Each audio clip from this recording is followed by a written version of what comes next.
Welcome to Functional Yoga with Mal. Today's video is going to be based on reverse tabletop and reverse plank. We will cover the guidelines for those poses, and then we will get into modifications or adjustments that you can make. There's a lot of pressure on the shoulders when we work with these reverse poses. I will show you a couple ways to tone it down or relieve some of that pressure off your shoulders. But we will start with doing just a couple shoulder stretches to warm the shoulders up.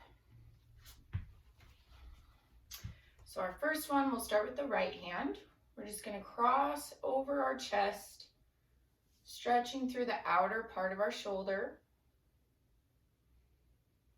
And we'll switch sides. So same exact thing, we're just bringing that left arm across the body.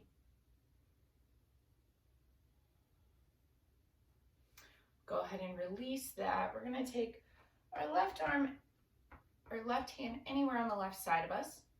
Our right palm is going to face the ceiling. We're just going to bring that up and over. So we're a little bit of a stretch all the way through here. And we'll do the same thing on the other side. So we'll bring that right hand anywhere on the right side of us. The left palm faces the ceiling and comes up and over. This arm can bend in, the right arm, or you can bring it out farther. So that's an adjustment that you can make. And we'll go ahead and unwind this one. And I'll switch to my back so you can kind of see here. We're going to take our left hand and bring it up towards the middle of our back. Our right hand is going to come up and meet that. So if your hands don't touch, that's fine. You just want them towards each other. So even if it's down here and up here, as long as they're facing one another, okay? If you are able to grab onto that other hand, go ahead and do that. Then we'll just go ahead and unwind, shake it out a little bit, and switch hands. So the right hand comes to the middle of the back. The left hand reaches up and over. And see, my left hand, I can't do it like that. So we just reach towards each other. And then we'll unwind. Go ahead and do a couple shoulder rolls each way. Deepening the breath.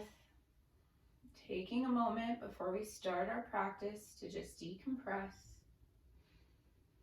Big inhale, slow exhale, and we'll move into it.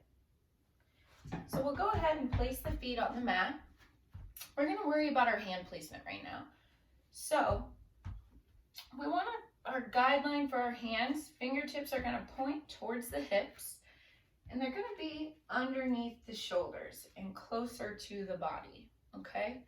So if you need to make adjustments once we get in, I'll kind of guide you in what adjustments you can make. So let's start with the guideline. Feet, you can start with hip width apart and then see how that goes. But we'll just lift up. Now see how you're feeling in your shoulders. Do you need to change your placement of your hands at all? And so we're pushing through the feet to bring the hips up to be level, okay? Now, if I were to be doing a reverse plank, we get into it that same way, and then our feet extend, and our gaze is towards the ceiling.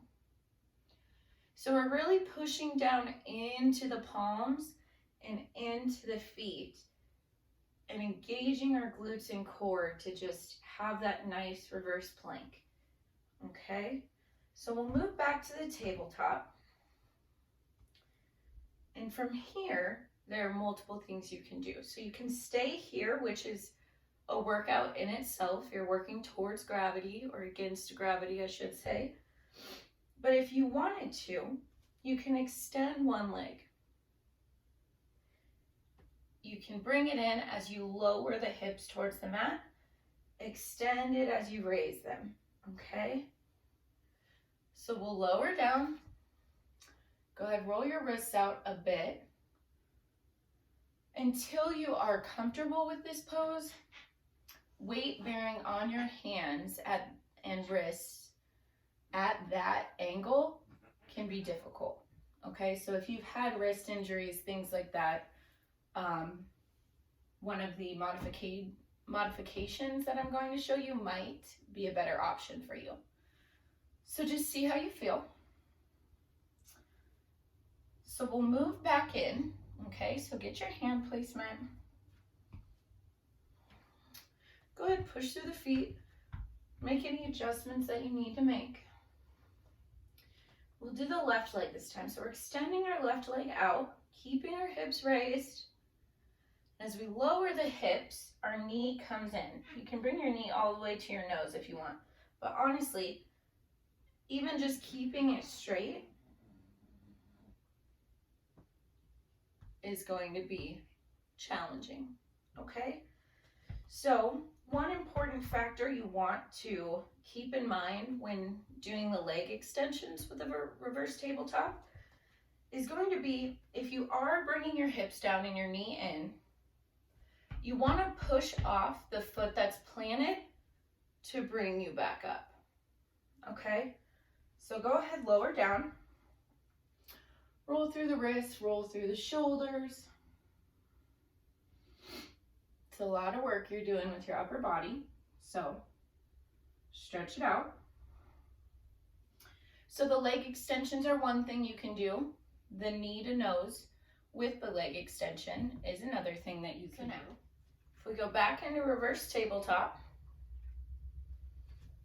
extend that plank to reverse plank. So extending the legs to reverse plank. And then you can do the same kind of hip down, hip up. Hips down, hips up. Hips down, hips up. Hips down. Okay?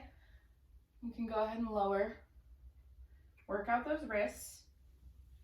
But those are a couple ab, glute, leg workouts with upper body workouts, right? Because your upper body is what's stabilizing you and your feet. But that engagement of the core and the glutes is what protects your back, okay? So now we'll go to more modified versions. So the first one is going to be with a wheel. Not everyone has one of these. It's just a medium-sized yoga wheel. But if you're trying to find ways to alleviate the pressure from the wrists, this is the first way we'll talk about.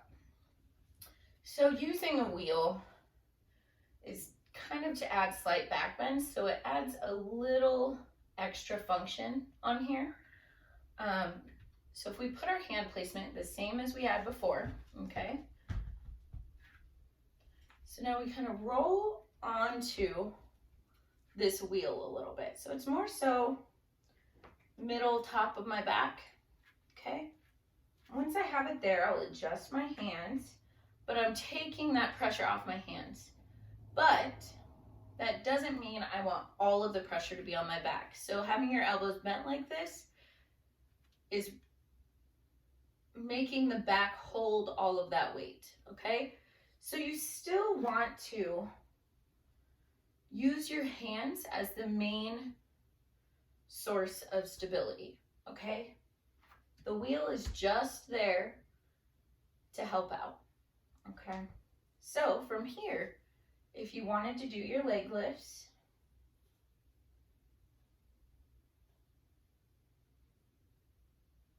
on each side,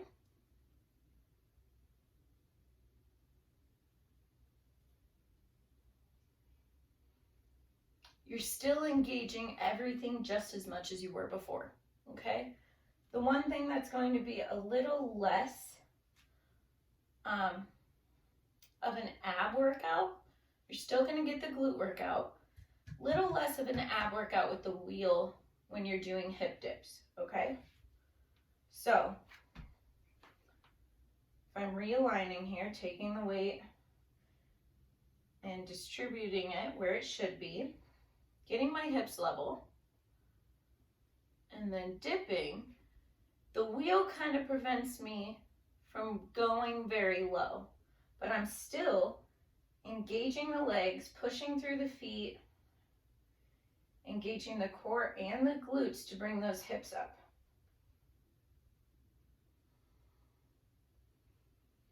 And then we'll just kind of roll our butt to the ground. So that's one way that you can try and see how it works for you. It does help a lot with those leg extensions. If you're more interested in the hip dips with something, with a reverse plank or a reverse tabletop, I'll show you the other version that's going to not take away so much of the ab core work that the wheel does, but it's still a really great option, okay? It just all depends on what your intention is. If you're doing a glute day, perfect. You can still do your leg extensions, you can do your knee to nose, you can still do your hip dips and get an effective amount of benefit from your glute activity with the wheel. But here's another version.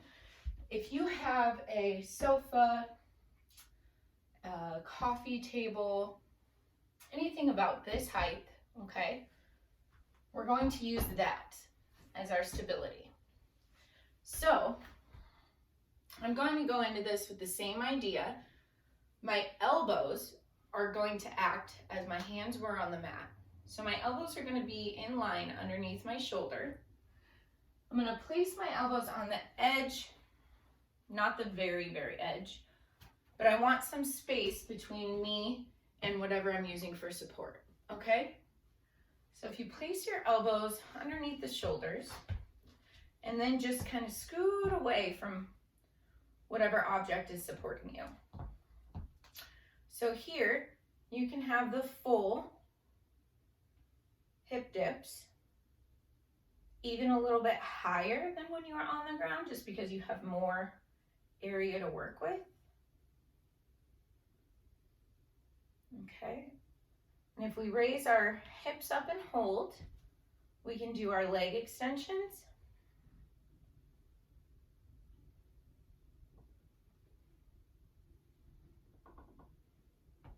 Right? Or just the leg lifts.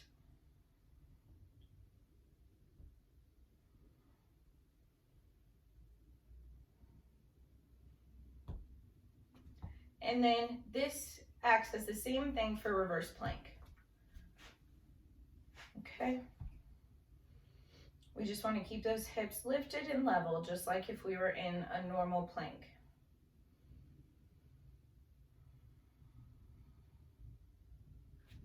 All right. So I would typically end a session like that with almost the same thing that we started with. So we started with these arm stretches. We did the lateral bends.